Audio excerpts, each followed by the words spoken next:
मैं समझा था कि ये मलंग फकीर होगा, जैसा कि मज़ारात और बाजारों में आम नजर आते हैं, लेकिन नहीं मालूम था कि इन बोरिया नशीनों के अंदर लाल जुड़े होते हैं। वो दुनिया की दौलत से ज्यादा कीमती दौलत पा चुके होते हैं। उनके नफ्स मुतमिन होते हैं और वो चाहते हैं कि दुनिया उन्हें हकीर जाने। गदागर, मलंग, मैला कचैला, बदबूदार, गंदा, बेनमाजी, बेशरा समझे और वो मलामत कराते और अपने नफ्स को लताड़ते रहते हैं, ताकि वो नफ्स कभी अंगड़ाई न ले सके, जो उनके रब के सामने उन्हें झुकने नहीं देता, जो उन्हें सजदों से उठाने का मौजब बनता है, जो यार के ख्याल को रोनता और गड़बड़ करता है। अब्दुल्ला मेरे सामने बैठकर किरात कर रहा था, लेकिन बार बार मेरी जानब भी देख लेता। ये अगले दिन की बात है कि जब मैं मस्जिद में पहुंचा तो अब्दुल्ला जैसे मेरा ही मुंतज़िर था। उसने मुझे अपने साथ लिया और वज़ू खाने में चला गया। उस वक़्त वहाँ कोई नहीं था और हाफ़िज़ साहब भी अभी हुजरे से बाहर नहीं आए थे। बाबर हुसैन, मैं तुमसे एक बात करना चाहता हूँ, अब्दुल्ला मेरा हाथ थाम कर बोला और मैं उसका मुँह तकने लगा। मैंने महसूस किया है कि तुम्हारे पास कोई इल्म मौजूद है और तुम वो इल्म मुझे भी सिखा दो। और उसकी बात सुनकर मैं चौंक उठा। कौन सा इल्म? और मैंने अनजान बनते हुए पूछा। मैं काफ़ी कुछ जान गया हूँ तुम्हारे बारे में, उसने राजदाना अंदाज में कहा। अगर तुम मुझे भी ये इल्म सिखा दोगे तो मैं भी तुम्हें ऐसा वजीफ़ा बताऊंगा कि क्या याद करोगे। यार मैं समझा नहीं। मैंने फिर कहा, मैं तो स्कूल में पढ़ता था और अब मस्जिद में हाफ़िज़ साहब के पास पढ़ने आ गया हूँ। मैं कौन सा इल्म जानता हूँ? अब्दुल्ला ने गौर से मेरी आंखों में देखा और फिर पीछे पलटकर बरामदे की जनम निगाह डाली कि कोई इधर आ तो नहीं रहा। और उस घड़ी मुझे अब्दुल्ला की आंखों में बड़ी अजीब सी मस्ती नजर आई। मासूमाना झलक मनकूद थी और उसका सीना भी गैर मामूली तौर पर फूल रहा था। देखो, मुझे बेवकूफ़ ना बनाओ। मैं वो कुछ जानता हूँ जो हाफ़िज़ साहब नहीं जानते। मैं जानता हूँ कि तुम्हारा बाप क्या करता है और तुम्हारा बाप का गुरु काला इल्म करता है। उसके एक चेले ने एक मुसलमान लड़की के साथ कितना बड़ा जुल्म किया है और खुद तुम क्या करते फिरते थे और तुमने अपने टीचर के साथ जो शर्मनाक काम किए हैं, मैं वो भी जानता हूँ। उसकी बातें सुनकर मैं हड़बड़ा गया और ये तो मुझे मालूम था कि ये सारी बातें सच हैं, लेकिन अब मेरे अंदर शैतानी कुव्वतें कमज़ोर हो गई थी और मैं कोई ऐसा अमल करके उसको दिखा नहीं सकता था और उस दुनिया से निकल कर नूर की दुनिया में आना चाह रहा था ताकि मेरी माँ को सुकून मिले। लेकिन मैं हैरान था कि अब्दुल्ला नूर वाली राह पर चलते हुए काला इल्म सीखने की बात कर रहा था। तुम जानते हो कि मैं बहुत कुछ जानता हूँ, लेकिन ये भी जानते होगे कि अब मेरे हाथों में कुछ नहीं है। मैंने कहा, और तुम तो जिन्नात में से हो और तुम्हें ये इल्म सीखने की ज़रूरत क्यों पेश आ गई? वो बोला, असल में हम जिन्नात को भी अभी इंसानों से ही इल्म सीखने पड़ते हैं और मैं लंबी बात नहीं करूँगा। अगर तुम मुझसे दोस्ती लगा लो तो पहले मैं तुम्हें एक वजीफ़ा बताता हूँ। अगर तुम ये वजीफ़ा करना सीख गए तो जो मांगा करोगे वो तुम्हें मिल जाया करेगा। और सबसे बड़ी बात यह है कि उस वजीफ़ों को करने पर गुनाह भी नहीं होगा, क्योंकि ये नूरी इल्म है। मैं खामोश हो गया और उसकी जनब देखता रहा और फिर कहा, अच्छा बताओ वो कौन सा वजीफ़ा है? उसके चेहरे पर मुस्कुराहट आ गई। तहज्जुद की नमाज के बाद रोज़ाना 4000 बाद सुबहान अल्लाह या सबूह या कद्दूस या हनानो या मनान 40 रोज़ तक पढ़ना है और या जो इसका अमल कामल है उससे इजाज़त लेकर इसको पढ़ लिया जाए तो उसके ज़िक्र की रूहानी कुव्वतें और मुअक्कलान ज़ाकर के साथ मुंसलिक हो जाती हैं। तुम ये ज़िक्र सीख लो और ये काम करना तुम्हारे लिए चंदा मुश्किल नहीं होगा। क्या तुम इस अमल के ज़ाकर हो? मैंने पूछा तो वह मुस्कुरा दिया। हाँ, मैंने ये मुजाहदा तय किया हुआ है। तुमने किससे सीखा था ये? मैंने तजस्सुस से पूछा। मेरा ख़ानदानी अमल है, मेरे दादा इसके अमल थे। उन्होंने 9 साल की उम्र में वसाल पाया और बगदाद में एक बुजुर्ग की खिदमत करके सिले में उन्होंने ये वजीफ़ा पाया था। मेरे वालिद और चचाओं ने अपने वालिद से ये सीखा और फिर मैंने अपने वालिद साहब से इसको पाया और ये वजीफ़ा पढ़ने से हमारी कुव्वतों में इजाफा हो जाता है और हम इसको किसी गलत काम के लिए इस्तेमाल नहीं कर सकते। तो फिर ये अमल भी मुझे तोहफे में दे दो ताकि मुझे महीनों तक ये मुजाहदा ना करना पड़े। और मेरे बोलने पर वो हंस पड़ा, बड़े तेज़ हो। मैं तुम्हें ये अमल करने की इजाज़त दे दूंगा, लेकिन पहले मुझे भी कोई ऐसा काला इल्म सिखा दो कि मैं तुम्हारा शुक्रिया अदा कर सकूं। अब्दुल्ला, तुम्हारी बात सुनकर मैं हैरान हो रहा हूँ। मैंने सुना था कि जिस सीने में नूर होता है वहाँ शैतान नहीं समा सकता, और तुम काला इल्म क्यों सीखना चाहते हो? मैं तो खुद इस काली दुनिया से जान छुड़वाना चाहता हूँ और इसीलिए तो अम्मा ने मुझे हाफ़िज़ साहब के पास डाला है। देखो बाबर, ये बड़ी बारीकी की बात है, तुम ठीक कहते हो, लेकिन मैं तुमसे काला इल्म क्यों सीखना चाहता हूँ? इसकी बहुत बड़ी वजह है। मैं चाहता हूँ कि काला इल्म करने वालों के राज जान सकूँ और काले इल्म के मंत्रों शंत्रों पर तहकीक करके उस इल्म की जड़ों को कमज़ोर करने का कोई ऐसा तरीका जान लूँ कि जब भी कोई काला इल्म करने वाला कोई गैर शरई काम करे और लोगों को उससे खौफजदा करे तो उसे काले इल्म से मुंसलिक मखलूक खुद आजज आ जाए। इस काले इल्म की वजह से तुम इंसानों को जो तकलीफ उठाना पड़ती है, हम जिन्नातों को उससे ज़्यादा तकलीफदा सूरत हाल का सामना करना पड़ता है, इसलिए कि शैतान हम में से है और हम शैतान की नस्ल से हैं। ये जिन्नात और शैतान एक ही नस्ल के दो रूप हैं। शैतान तो बस शैतान है। अलबत्ता जिन्नात में से कोई भी मुसलमान हो सकता है, ईसाई, हिंदू, यहूदी, कुछ भी, और जिसे ये तुम शैतान कहते हो, ये जिन्नात का जद्दे अमजद है। अब्दुल्ला की बातें सुनकर मैं हौंकों की तरह उसका मुंह तकने लगा और हैरत का एक जहान था कि जिसमें गोता जाने हुए जा रहा था। मेरे दिल में पहली बार इस ख्वाहिश ने जन्म लिया कि मैं जिन्नात के बारे में और भी कुछ जानूं, और अब्दुल्ला इस मामले में मेरी खूब मदद कर सकता था। जिन्नात मेरे लिए नई मखलूक नहीं थे, लेकिन इल्मी बुनियादों पर मैं उनके बारे में ज़्यादा कुछ नहीं जानता था। मेरे बाप और उसके गुरु ने मुझे जिस दुनिया की दलदल में गर्क किया था, उसमें समझाने से ज़्यादा दिखाने और गुरु बनाने पर जोर दिया जाता है। हाफिज अब्दुल्ला को मिलने के बाद मुझे एहसास हुआ कि मैं जिस दुनिया में रहता आ रहा हूँ वो काली दुनिया है और उसकी मखलूक जिन्नात में से है, लेकिन शैतान कहलाती है और उसके अपने विचार और अलूम हैं। वो इंसानों के दिमागों में छुपी उन कुव्वतों तक ऐसे अलूम से रसाई हासिल करती हैं जिन्हें हम आम तौर पर काला जादू कह लेते हैं या नूरी अलूम कहते हैं। हर इंसान के दिमाग में मावराई दुनिया से राब्तों का पूरा निज़ाम मौजूद होता है। जब इंसान अक्ल से महरूम था तो उस पर यही ख्वाबीदा हिस्सा गालिब होगा। हजार सदियां गुजर चुकी हैं, इंसान अभी सिर्फ दिमाग का 5 से 8% हिस्सा ही इस्तेमाल कर पाया है। बाकी हिस्से में क्या कुछ छुपा हुआ है, ये इंसान अभी तक खोज रहा है। लेकिन आलम अरवाह और बरज़खी दुनिया के बाशिंदों के गैर इंसानी वजूद खाकी इंसान की सलाहियतों से अच्छी तरह बाखबर हैं। उन्हें मालूम है कि इंसान अपने दिमाग के राज नहीं जान पा रहा, इसलिए कि वो इंसान के दिमाग तक पहुंचने के लिए उस पर अमलियाती लहरों से हमला करते और उसकी रूह को डी कोड करते रहते हैं। शाहद भाई, आप हैरान हो रहे होंगे कि मैं ये फ़लसफ़ा ले बैठा।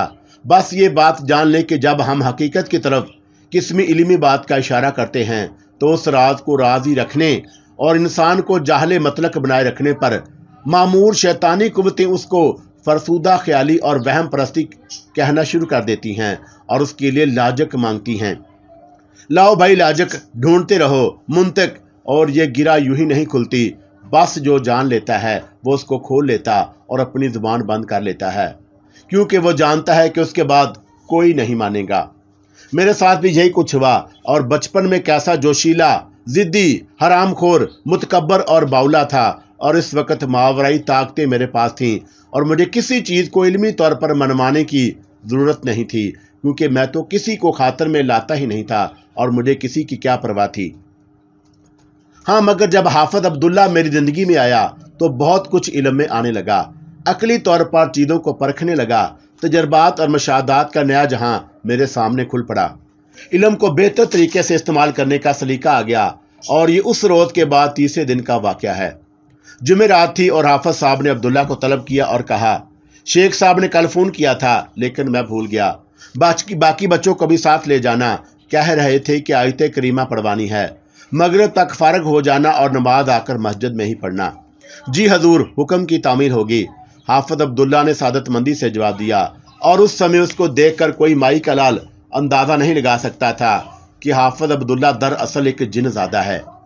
उसकी सआदतमंदी उसके पूरे बदन से मतरशा हो रही थी। जो भी देखता यही दुआ करता कि इतना सआदतमंद और फरमाबरदार शागिर्द खुदा हर किसी को दो। कई साथ उसकी सआदतमंदी पर अश्क भी करते, और ज़ाहिर है कि जो शागिर्द पलक झपकते में अपने उस्ताद की हर हुक्म की बजा आवरी करता हो, उस जैसा और कौन खुश नसीब हो सकता है। और वो जिन था तो क्या हुआ, उस वक़्त तो इंसानी रूप में ही शागिर्द थी था ना। असर की नमाज पढ़ते ही हाफिज अब्दुल्ला हम सब को लेकर शेख साहब के घर ले गया। मस्जिद से 2 महल्ले पार शेख साहब की हवेली थी, और उसके आसार बता रहे थे कि यह कम से कम 100 साल पुरानी होगी। गेट जहाजी साइज का था। ऐसे लगता था कि उस गेट से किसी जमाने में हाथी गुजरते होंगे। बड़ी आलीशान हवेली थी और खिले खिले दालान, सहन में बागीचा और जिसके एक जानब बावर्ची देगें पका रहे थे और सालन के मसाले की खुशबू पूरी हवेली में फैली हुई थी। हम हाफिज अब्दुल्ला की मैयत में हवेली के अंदर दाखिल होने लगे तो अचानक एक जानब से इंतहाई दर्दनाक आवाज में गुर्राती हुई बिल्ली ने जंप लगाया और हम सब के ऊपर से गुजरती हुई कमरे की ऊंची खिड़की में जा बैठी। और मैंने इससे पहले इतनी मोटी और स्याह बिल्ली नहीं देखी थी। और वो हाफिज अब्दुल्ला को घूरने लगी और गुर्राने लगी। मैंने हाफिज अब्दुल्ला की जानब देखा तो उसके चेहरे पर हल्की सी मुस्कान नमूदार हो रही थी और वह नजरें बचाकर बिल्ली की जानब देख रहा था। उसकी आंखों में तेज चमक थी और उधर बिल्ली भी हाफिज अब्दुल्ला को देखे जा रही थी और उसके तेवर बता रहे थे कि वह किसी बात पर खफा है। अचानक शेख साहब की नजर बिल्ली पर पड़ गई और उन्होंने बिल्ली को पिचकारा और हाथ से ऐसे इशारा किया जैसे किसी शरारती बच्चे को मना किया जाता है। उस वक्त बाकी साथी तालिब इल्म हवेली के बड़े हाल में दाखिल हो चुके थे और बिल्ली ने शेख साहब को भी घूर कर देखा और लंबी छलांग लगाकर हाल में दाखिल हो गई। हाल में सुर्ख कालीन बिछा हुआ था। अगर बत्ती से माहौल मुअत्तर था। सूंदी सूंदी इंतहाई लतीफ महक में एक सरूर रचा बसा था। सफेद चादर बिछाकर उस पर आयतल करीमा पढ़ने के लिए खजूर की गुठलियां रखी गई थी जो एक ढेर की सूरत में दरमियान में थी। साथी सफेद चादर के इर्द गिर्द बैठ गए और सिर्फ मैं ही अनाड़ी था। उसे कुछ पता न था कि उसका हिफ्ज़े मरातब क्या है, कैसे यहाँ बैठकर क्या करना है। लेकिन जब बाकियों को बैठे देखा तो मैंने भी उनके अंदाज में निशस्त संभाल ली। उस वक्त हैरान कुन मंजर देखने के काबिल था।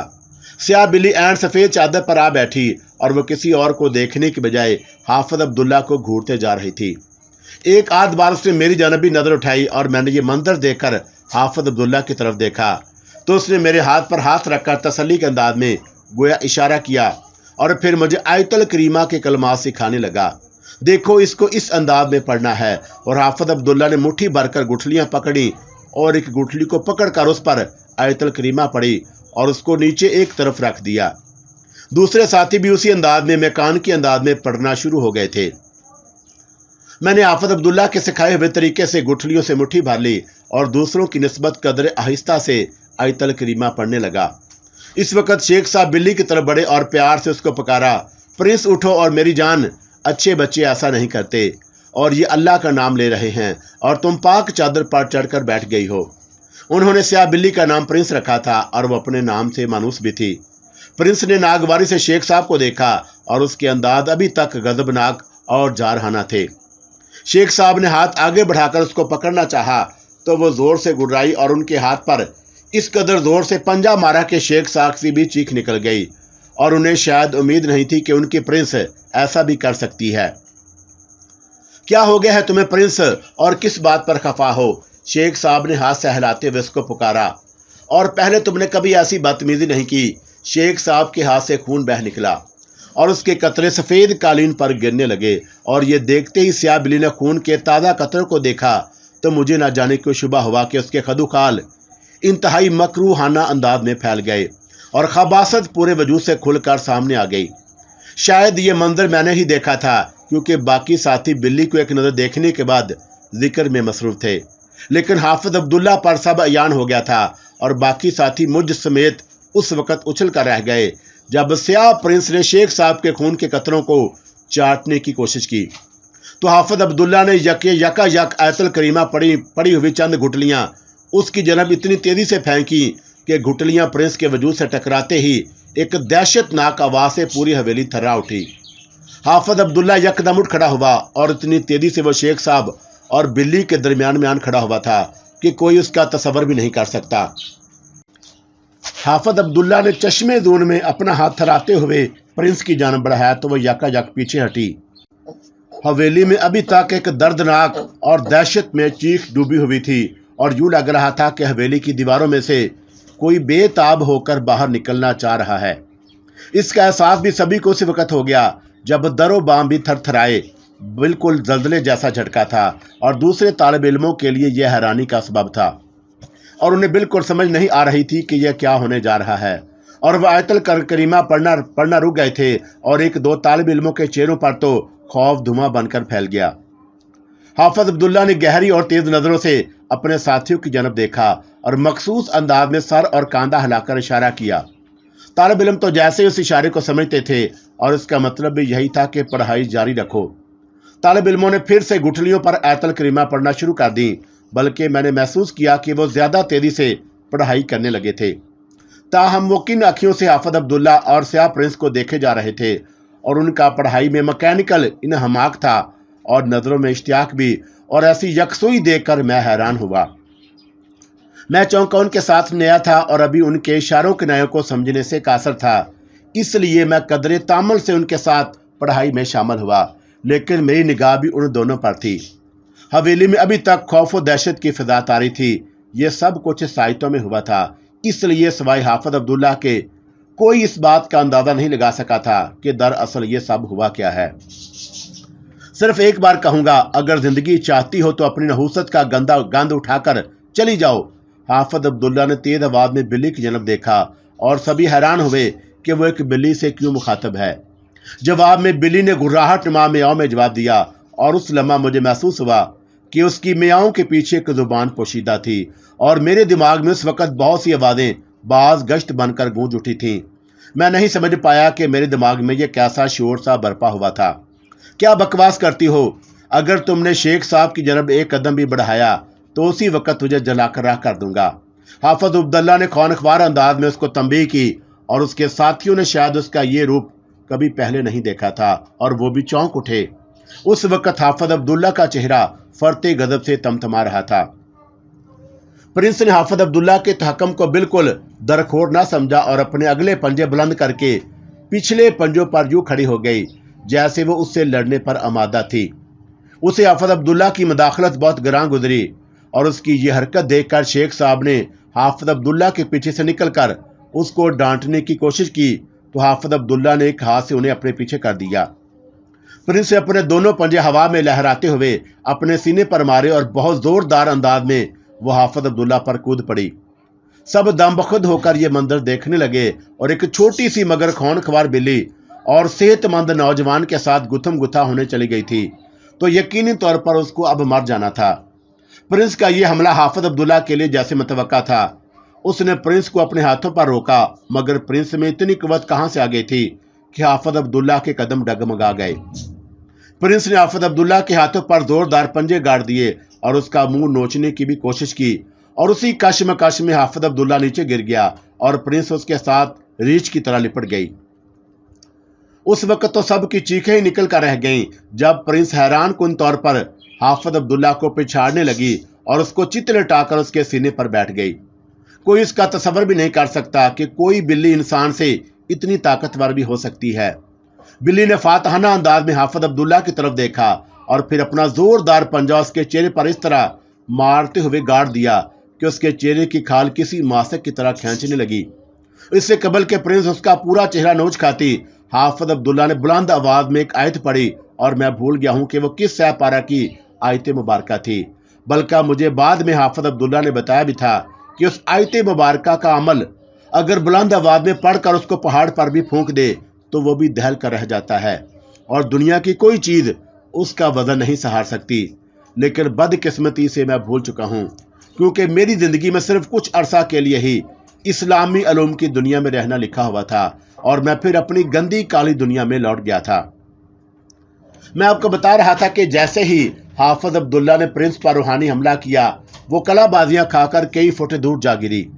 हाफिज अब्दुल्ला ने उस पर ही इत्तफा नहीं किया, बल्कि किसी छल्लावे की तरह और आसमान से टूटे हुए शहाबे साकब की तरह प्रिंस के सर पर पहुंच गया, जो दोबारा अपने पंजों पर खड़ी होने लगी थी।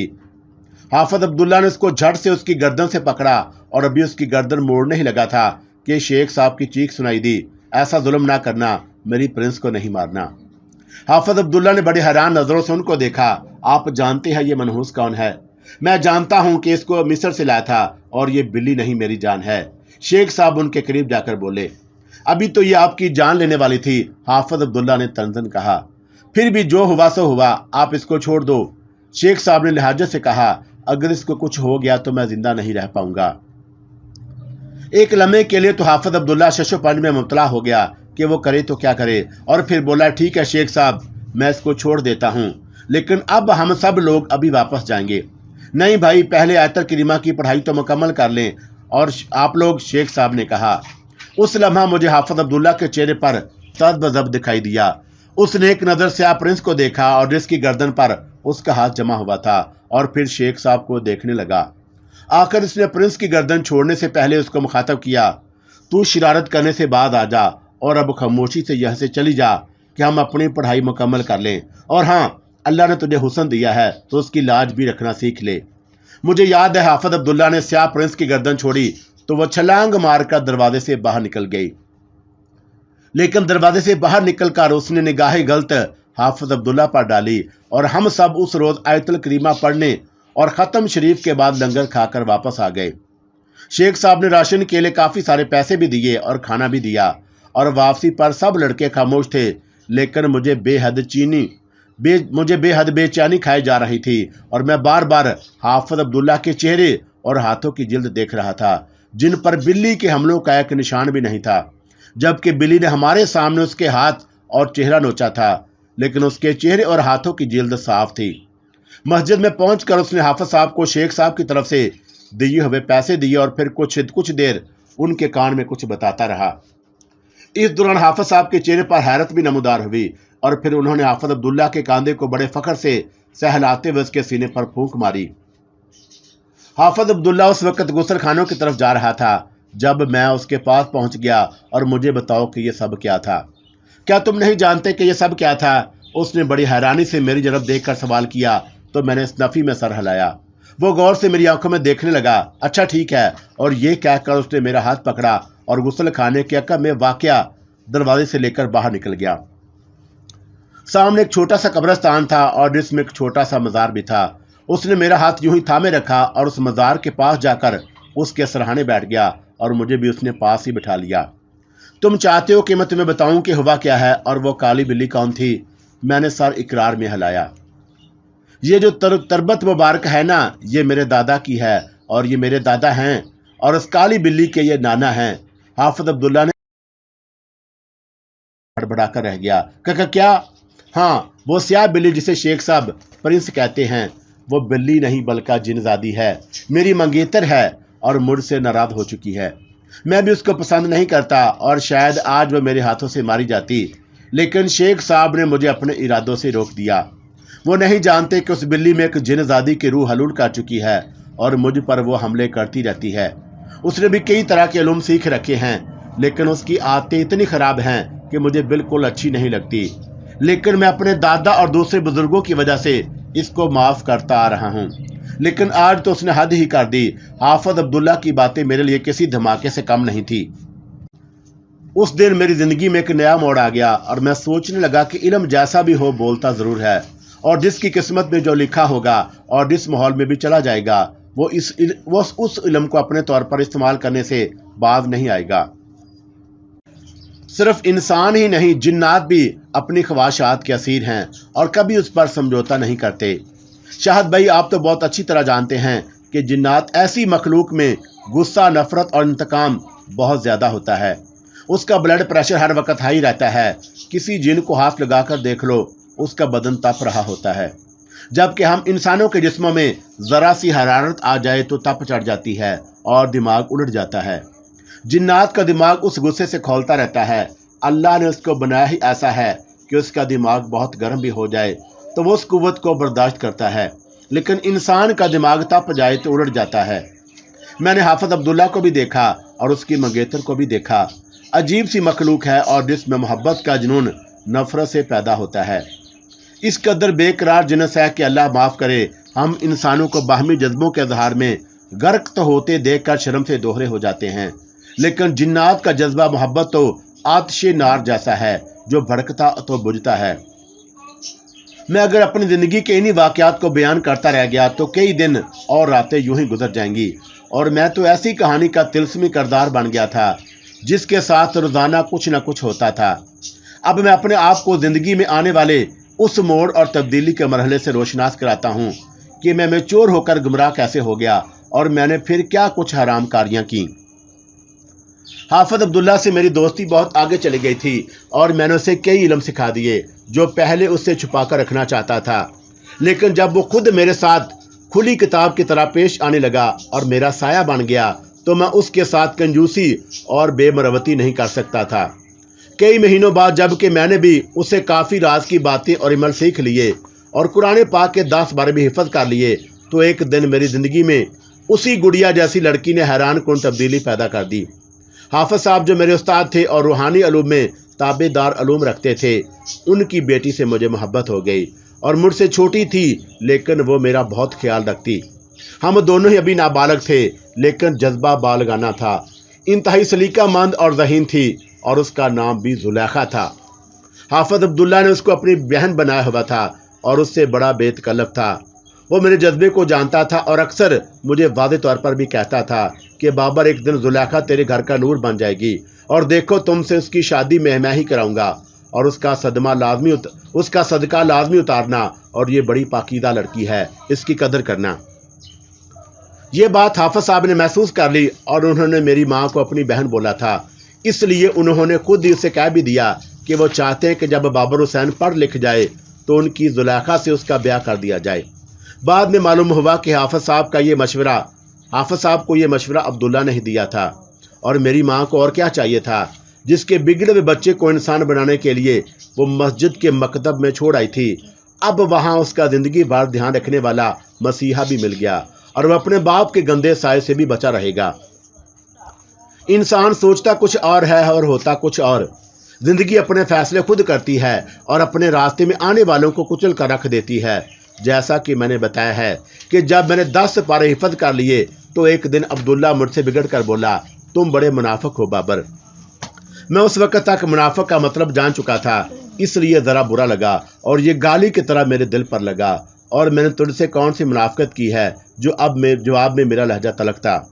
ये मुनाफिकत नहीं तो और क्या है कि मैं तो तुझे अपने दादा की कब्र पर भी ले गया और तुम्हें वहां बैठाकर वो अमल भी करा दिया है जो शायद ही किसी इंसान को कराया जाता है, लेकिन तुमने आज तक मुझे अपने वालिद और गुरु से नहीं मिलवाया। मैं हैरान होकर उसका मुंह तकने लगा और उनसे मिलकर तुम क्या करना चाहते हो? यार, मैं देखना चाहता हूं कि वो अमल शमल कैसे करते हैं और उनके तौर तरीके क्या हैं। मैं सोच में पड़ गया और दिमाग में कहीं गहराई में तहत लाशऊर में कोई गंदा कीड़ा हल्के से रेंगता हुआ महसूस हुआ। लगा कि जैसे कोई भूली हुई बात याद कराने के लिए मेरी यादों को डंक मार रहा है और मेरी यादों को उछालना चाहता है। मैंने उसकी जन्म देखा और कहा, और मैं तो उन लोगों को जैसे भूल ही गया था। अब्दुल्ला और मेरी माँ क्या चाहती है और मैं क्या था, ये तुमसे छुपा हुआ नहीं। और मेरा दिल भी अपने बाप को मिलने को तरसता है, लेकिन अब तक कोई ऐसा एहसास मुझ पर गालिब आ रहा है कि मैं उन्हें दूसरे ही लम्हे भूल जाता हूँ। तुमने याद कराकर मेरे अंदर का बाबर जगाने की कोशिश की है, लेकिन अच्छा होगा कि यह सोया मरा पड़ा रहे और मैं अपनी माँ को दुख नहीं देना चाहता। और ना ही उस इत्तफाक से जुलेखा अपने सर पर दुपट्टे का स्कार्फ बनाए हुए हम दोनों की तरफ आ गई तो मैं खामोश हो गया और उसको देखते ही मुझे जैसे सुकून और करार सा आ गया। चल भाग जा, तू इस वक्त क्यों आ गई है? अब्दुल्ला ने मोहब्बत भरे अंदाज में उसको झिड़का तो वो बोली, अब्दुल्ला भाई, मैं तो यह कहने आई थी कि मुझे बाजार से मेहंदी ला दो। अम्मी ने बोला है कि लड़कियों को मेहंदी लगानी चाहिए। जुलेखा की मासूमाना बात सुनकर अब्दुल्ला हंस पड़ा। अच्छा ला देता हूँ, अभी बड़ी उम्र पड़ी है तेरी और मेहंदी लगाने के चाव भी पूरे करेंगे तेरे, लेकिन अभी तू रफू चक्कर हो जा। जुलेखा के आने से मेरे ख्यालात यकदम बदल गए और उनका महवर ये मस्जिद, मीनार, मकतब और उसमें हाफिज साहब का छोटा सा हुजरा नुमा घर उद आया। और मैं भी इन्हीं ख्याल में था कि अब्दुल्ला ने ठोका दिया, हाँ तो बोल, कब लेकर जा रहा है? मैंने चौंक कर उसकी तरफ देखा और कहा, यार मैं तो नहीं जाना चाहता। और मैं अंदर से अब घबरा गया था। कोई अंदेशा था कि अगर वहां गया तो कहीं वापस आने के काबिल ही ना रहूं।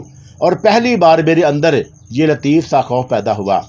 मगर अब्दुल्ला तो जैसे मेरे पीछे पड़ गया और एक दिन उसने तो हद ही कर दी और मुझसे नाराज हो गया। अब हालात ऐसे थे कि मैं अब्दुल्ला के बगैर नहीं रह सकता और वो मेरा गम साज था, लेकिन वो अपनी गर्ज में अंधा हो गया। उस दिन इतवार का दिन था। चल तू भी क्या याद करेगा। और मैंने हार मान ली और फिर यह हार मेरी जिंदगी का रोग बन गई। फिर कभी न जीतने के लिए मैं काली दुनिया की मजबूरियों के सामने हारता चला गया और मैं उसे लेकर घर नहीं गया, बल्कि सीधा पिता गुरु के स्थान कब्रस्तान की तरफ निकल पड़ा। रास्ते भर मुझे घबराहट होती रही। अगर मैं अकेला होता तो शायद वापस लौट जाता, लेकिन अब्दुल्ला ने मेरा हाथ थाम रखा था और मुझे अपनी बातों में लगाकर मन से मेरा खौफ निकालता रहा। नूर और उजाले की दुनिया से निकालकर वो मुझे काली गुमराह दुनिया की तरफ चले जा रहा था। और ये कितनी भयानक सच्चाई है। अब्दुल्ला ने कुरान भी हिफज किया, इस्लामी तालीमात भी हासिल की, मगर वो हर तरह के मख्फी और शैतानी अलूम की जानकारी लेने के लिए दीवाना हो गया था। इंसान को कभी दो कश्तियों का सवार नहीं होना चाहिए। उसकी दीवानगी ने मुझे भी फिर दीवाना और बब्बर बना दिया। उस वक़्त इत्तेफाक से पिता गुरु अपनी कठिया में मौजूद था और मुझे देखते ही उसने तो जैसे चिंगार सी मारी और वह हड़बड़ाकर उठा और मुझे अपने सीने से लगाकर चीख चीख कर रोने लगा और बार बार कहे जाता, ओ मेरी देवी माता, आज मैं तुझसे कुछ और भी मांगता तो वो भी मुझे स्वीकार कर देती। उसने एक चेले को आवाज़ दी और कहा, जा जा इसके गुरु को बुला कर ला और उसे बोल के तेरा बब्बर आ गया है। पिता गुरु की दीवानगी का ये आलम देखकर अब्दुल्ला बड़ा खुश हुआ, जबकि पिता गुरु ने उसे बिल्कुल ही नज़रअंदाज किया हुआ था। उसने अब्दुल्ला की मौजूदगी का कोई नोटिस ही ना लिया, बस मुझे किसी दीवाने की तरह अपने से लिपटाता और मेरा मुंह चूमने लगता। सच तो यह है कि उसके गले लगकर मुझे इंतहाई बदबूदार सी हमक आने लगी थी। तू इतने दिनों से कहाँ था बालके, कहाँ चला गया तू? और तेरे गंगू तेरे गम में पागल हुआ जा रहा है और तेरे बिना वो एक पल भी चैन नहीं लेता। किसी घड़ी में वो सो नहीं पाता और हर समय तेरा नाम जापता रहता है। और कई बार गया है तुझे बुलाने, लेकिन तेरी मस्जिद की दीवारों से सर टकराकर वापस आ जाता रहा है। तू इसको देखेगा तो पहचान ना सकेगा और तेरे गांव ने उसका नाश कर दिया। पिता गुरु मेरे चेहरा अपने गलीज बूढ़े अस्तवानी हाथों में थामे उस बेचारे बूढ़े की तरह रो रहा था और जिसकी कमाई उसकी आखिरी उम्र में लुट जाती है। मैं खामोश था, बिल्कुल खामोश, बस उसको तके जा रहा था। इस दौरान ही मेरा बाप, मेरा गुरु हाँफता कांपता दौड़ता हुआ आया और उसने हाथों में एक इंसानी हड्डियों का पंजा पकड़ा हुआ था। मुझे देखकर वह दूर ही से चिल्लाया, ओ मेरा बब्बर आ गया, मेरा बब्बर आ गया और अब मुझे कुछ नहीं चाहिए। उसे देखते ही मेरा दिल मचला और मैं आगे बढ़कर उसके सीने से लग गया। आखिर को वो मेरा बाप था। बाप जैसा भी हो, औलाद जब छोटी होती है तो दुनिया के सबसे कीमती चीज़ और सहारा उसका बाप ही होता है। उसको गले से लाकर मैं रो दिया और वो भी रोने लगा था। उसने मुझे अपने साथ भींच लिया और मुझे सीने में समोता ही चला गया। मुझे उसके बदबूदार कपड़ों से कोई कराहत भी हुई और बाप की अपनी महक ज़्यादा ज़ोरदार होती है और वो अपने लखते जिगर को सीने से कवाड़ खोलकर अपने दिल की गोद में लेकर ठंडक पहुंचाता है। और यूं ही बाप बेटा काफ़ी देर तक एक दूसरे के गले लाकर रोते रहे और फिर जब भड़ास निकल गई तो गुरु ने पूछा, ये जवान कौन है? मैंने हाफिज अब्दुल्ला का तारफ़ कराया और साफ गोई से बता दिया कि यही मुझे लाया है और आपसे मिलना चाहता है। ये सुनते ही गुरु ने उसका हाथ पकड़कर उसे गले लगाना चाहा तो वह यकायक पीछे हट गया और गुरु ने समझा कि डर गया है। ना बच्चे, डरता क्यों है? हम कोई बालाएं तो नहीं हैं और तूने मेरे साथ बड़ी नेकी की है कि मेरे बब्बर को मिलाने ले आया है और मैं तेरा एहसान कभी ना भूल पाऊंगा। इसमें शुक्रिया वाली कौन सी बात है? जिसका खमीर हो उससे नाता नहीं तोड़ना चाहिए। हाफिज अब्दुल्ला ने मेरे वालिद से कहा, और आप जैसे ज्ञानी का बेटा खुद भी बड़ा ज्ञानी है, इसलिए ही मैं इसको आपके पास लाया हूँ और आपसे मिलकर मैं भी ज्ञान सीख लूँगा। आप समझ लें कि इसमें मेरा भी लालच शामिल है कि बाप बेटे को मिलाकर मैं भी कोई फ़ायदा उठा लूँ। इसकी बात सुनकर पिता गुरु ने उसके सर पर हाथ रखा। तू बड़ा सियाना है जवान, और बब्बर हमारी जान है और तूने हमें फिर से जिंदा कर दिया। हम तेरी ख्वाहिश पूरी करेंगे और जो ज्ञान बोलेगा तुझे सिखा देंगे। हाँ हाँ, क्यों नहीं। और गुरु ने मेरा हाथ जोर से दबाया और फिर पास खड़े सेवक से कहा कि जा मेरे बब्बर और उसके यार के लिए शरबत ले आ। शरबत रहने दे, अभी ना, हमें वापस जाना है। उस्ताद साहब को पता नहीं कि मैं बाबर हुसैन को लेकर इधर आया हूँ, वो नाराज़ हो जाएंगे। हाफिज अब्दुल्ला ने कहा तो इस वक्त मैंने देखा कि उसके चेहरे पर कुछ गहरी परछाइयाँ सी उमड़ रही हैं और वो बेचैन लग रहा है। पिता गुरु ने भी फौरन ये बात ताड़ ली और फिर दूसरी लम्हे उसकी आंखें फैल गईं और चेहरे पर अजीब सी मस्ती छाने लगी। अच्छा, तो ये तू है। पिता गुरु ने हाफिज अब्दुल्ला को पहचान लिया था। ये इंसान नहीं बल्कि जिन है। तू घबरा नहीं, हम तेरे लिए मुसीबत पैदा नहीं करेंगे। मैं देख रहा हूँ कि तुझे कुछ परछाइयाँ काटने को आ रही हैं। वो पसंद नहीं करती कि तू इधर से और समय ठहरे। हाँ, अगर तू रुकना चाहेगा तो ये तेरा कुछ ना बिगाड़ पाएंगी। आखिर तू पिता गुरु के स्थान पर खड़ा है। अगर तू जाना चाहे तो वादा करके फिर आएगा। जब तू हमारे बब्बर को लेकर आएगा तो मैं तुम्हें एक मंत्र सिखाऊंगा कि फिर ये परछाइयाँ तुझे तलाश ना कर सकेंगी। ये सुनते ही अब्दुल्ला जो तो जैसे उछल पड़ा, और वाकई आप मुझे ये मंत्र सिखा देंगे? बब्बर की सौगंध, तुझे सिखाऊंगा और कोई तेरा निशान भी ना पा सकेगा, पुता गुरु ने पूरे यकीन और गुमान के साथ कहा। और हम वहां काफी देर रुके और फिर वापस आ गए। वो रात बहुत भारी थी और मैं तो चौंका रात को घर आ जाता था, इसलिए मुझे तो इस बात का अंदाजा नहीं था कि हाफिज अब्दुल्ला के साथ क्या कुछ हो गया था। अलबत्ता जब सुबह मैं मस्जिद में गया तो हाफिज साहब का गैज़ो गज़ब से लाल चेहरा देखकर मैं डर गया। तू क्यों गया था अब्दुल्ला के साथ अपने हरामी बाप से मिलने?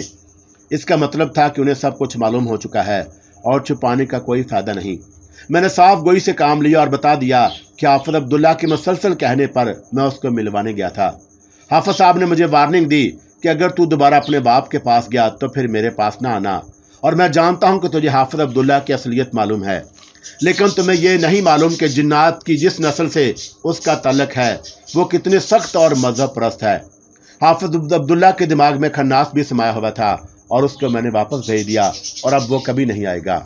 आखिर मैं कब तक तुम इंसानों और जिन्नातों की हिफाजत करता फिरूंगा? अल्लाह मालिक है, लेकिन अल्लाह ने अकल भी तो दी है, और मैंने हाफिज साहब से कह रखा था कि वह अपने जिन्नाती मामलात यहाँ ना लाएगा, मगर वह बात नहीं आया। पहले उसने शेख साहब की हवेली में भी खड़ा कर दिया, और जिससे दूसरे तालिब इल्म परेशान है, और ये बात मेरे घर तक भी पहुंच गई। मेरे बच्चे भी परेशान हो गए, और उसकी लापरवाही से मेरे अहले खाना पर मुसीबत आ सकती है। उसको चाहिए था कि अपनी जंग अपनी दुनिया में जाकर लड़ता, और अब वो शैतानी इल्म हासिल करने तुम्हारे बाप और गुरु पिता के पास चला गया। हद होती है। हाफिज साहब को यह सब कैसे मालूम हुआ मैं नहीं जानता। मैं बहुत अफसुर्दा हुआ। जुलेखा को भी ये बात मालूम हो गई थी कि हाफिज अब्दुल्ला इंसान नहीं था, बल्कि इंसान के रूप में जिन था, और वो डर गई थी और कई रोज तक मस्जिद में चाय देने भी नहीं आई।